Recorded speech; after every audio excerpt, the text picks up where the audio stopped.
नमस्कार दोस्तों, कैसे हैं आप लोग। मेरा नाम है नितिन। दोस्तों, आज इस वीडियो में हम एक थ्योरम को प्रूव करेंगे और ये थ्योरम काफ़ी ज़्यादा इंपॉर्टेंट थ्योरम है। जब आप रॉन्स्किन को निकालते हैं तो ये एक बहुत बड़ा टॉपिक है और इस पर थ्योरम है और ये बहुत टाइम एग्ज़ाम्स में पूछी जाती है और ये काफ़ी ज़्यादा इंपॉर्टेंट थ्योरम है। तो इस थ्योरम की आज हम इस वीडियो में इसका प्रूफ करेंगे। तो चलिए इस वीडियो को हम शुरू करते हैं। दोस्तों, हमारे पास जो थ्योरम है वो थ्योरम कुछ इस तरीके से है।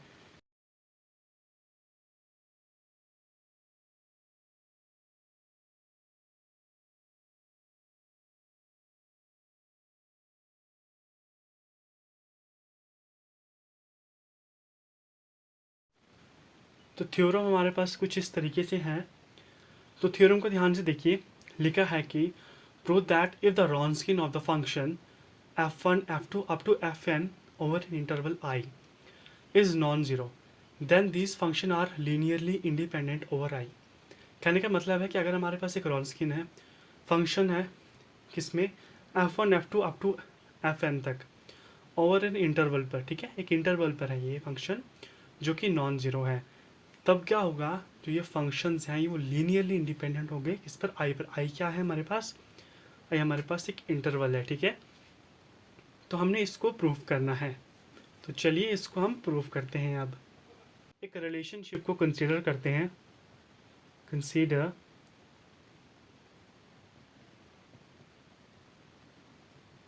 कंसीडर द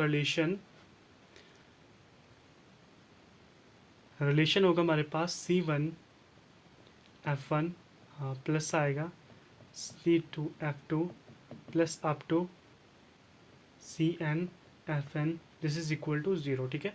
तो हम ये एक रिलेशन लेते हैं जिसे हम इक्वेशन नंबर फर्स्ट ले लेते हैं, ठीक है। अब देखिए यहाँ पर जो ये C1 C2 up to Cn है, ये क्या है? R। ये सब कॉन्स्टेंट्स हैं, ठीक है। अब हम क्या करते हैं, डिफरेंशिएटिंग करते हैं इक्वेशन फर्स्ट को कहाँ तक? सक्सेसिवली n-1, ठीक है, टाइम्स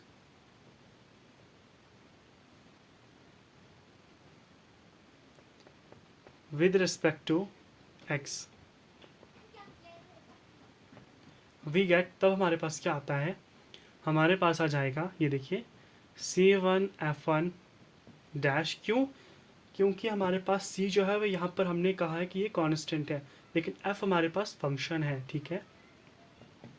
उसके बाद plus C2 F2 dash plus up to CN Fn-1 equal to zero हमारे पास आ जाता है। इसे हम इक्वेशन नंबर 2 मान लेते हैं। अब सेकेंड बार हमारे पास क्या होता है?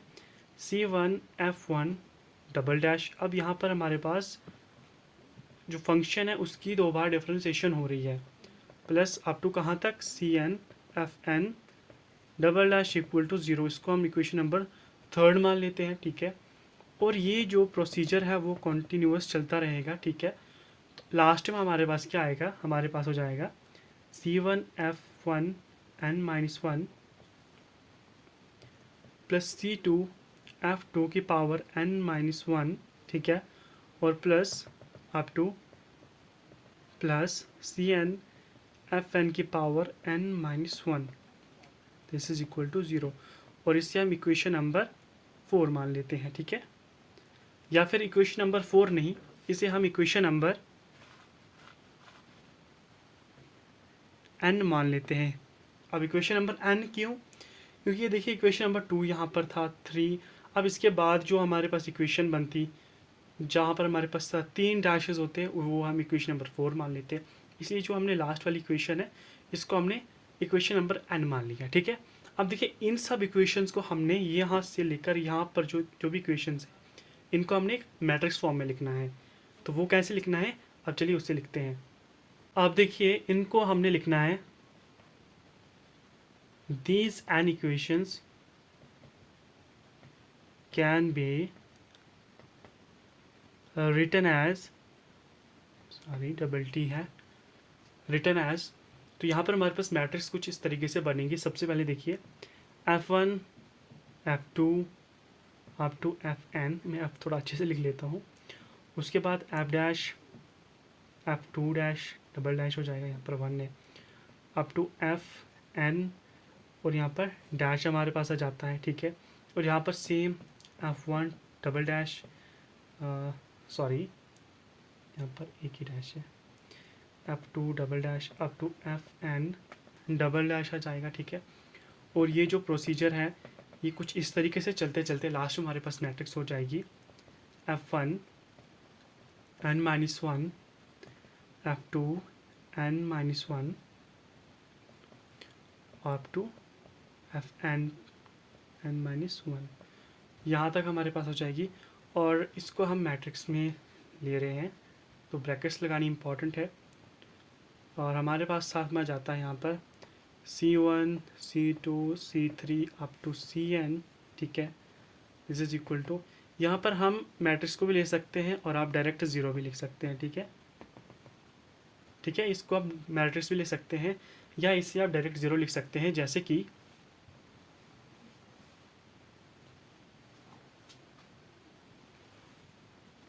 ज़ीरो, ठीक है। यहाँ पर बेसिकली ये जो चीज़ है ये आप मैट्रिक्स में पढ़ेंगे जब आपको एक मैट्रिक्स पढ़ना होता है, ठीक है। तो आपको ये चीज़ लिखनी इंपॉर्टेंट होती है। यहाँ पर आपको बराबर से ब्रैकेट लगानी है, जैसे मैट्रिक्स में लगाते हैं, तो वहाँ पर 0 0 लिखना होता है, ठीक है। बट यहाँ पर इम्पॉर्टेंट नहीं है, तो आप नहीं भी लोगे तो कोई प्रॉब्लम नहीं है, और लिखना चाहते हो तो लिख भी सकते हो, ठीक है। तो अब देखिए आगे क्या आएगा।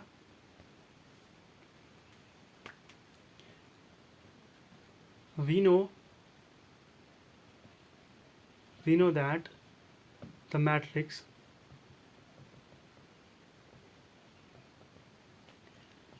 AX equal to 0, ठीक है, has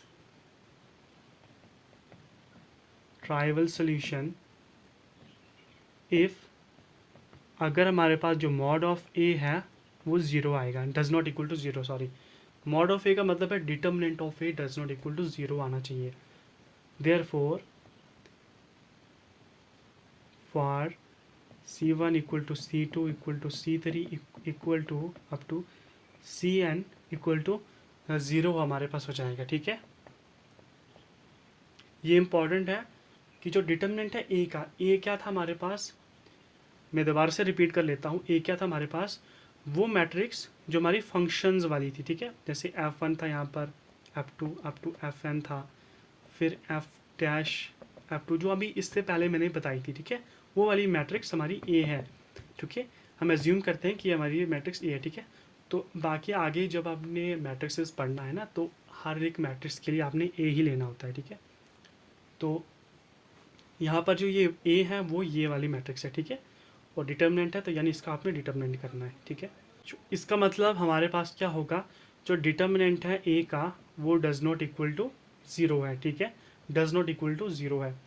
अगर इफ़ हमारा जो रॉन्स्किन है F1 F2 up to Fn वो डज नॉट इक्वल टू 0 है, और यहाँ पर हम इफ़ लिख देते हैं, इफ़ W, और W क्या है यहाँ पर, W हमारे पास रॉन्स्किन है, ठीक है। F1 F2 up to Fn, ठीक है, does not equal to 0, then C1 C2 C3 up to Cn equal to 0, ठीक है। मैं इसे थोड़ा यहाँ लिख देता हूँ, equal to, this is equal to 0, ठीक है। तो इसका मतलब हमारे पास therefore functions F1 F2 up to Fn ये क्या है, लीनियरली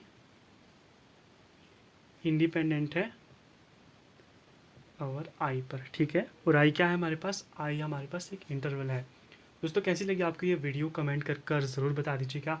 और अगर आप अब किसी क्वेश्चन में कोई दिक्कत हो रही है, किसी थ्योरम में कोई दिक्कत हो रही है, तो आप उसे कमेंट कर सकते हैं, मैं उस पर एक वीडियो बना दूंगा। मिलते हैं दोस्तों नेक्स्ट वीडियो में।